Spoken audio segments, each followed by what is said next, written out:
Hi! Today we are going to build a website using Weebly on our iPads. So I know that there is a Weebly app, however we're going to use Safari to get started, and that's primarily because there is a Google single sign-on on Safari and there's not on Weebly.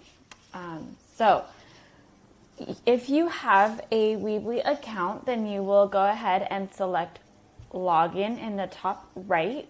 If you don't have an account already with Weebly, then you'll click sign up. I have one, so I'm going to go to login. And you can notice that underneath the horizontal bar, there is a login with Google. And so I'm just going to select that. Select your WinWord account. And you would follow these same steps if you are logging in for the first time and signing up.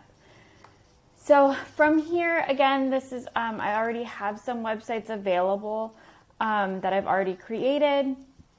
And the way that you navigate this user interface is along the left-hand side. We're going to select whatever that first one is, and you're going to be able to see all of the websites that you have created. Scroll all the way down and click Add Site. And for our purposes here, we just need a website. Because we're going to be doing different categories, I do recommend that we choose the portfolio and the modus operandi. So this is a nice, sleek portfolio website template. You can then create a landing area within each square and replace these, or rectangle, and replace these images that will then link to your blog page. So I really like this one because it's just sleek and clean looking. Click Start Editing in the top right, and that's going to go ahead and create your website. And here we're just going to skip the selected domain name for right now.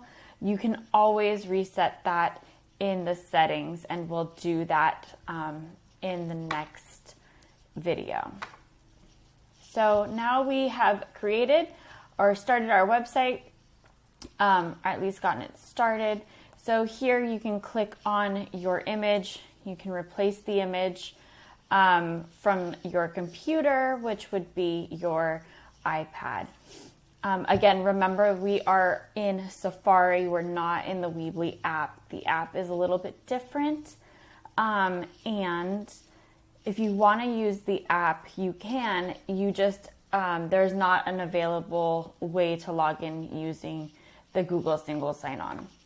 And then I have tons of other videos to get you started with the other formatting questions that you might have, like how do I add text, how do I add a video, how do I change an image. So please check those images or check those videos out when you have a moment.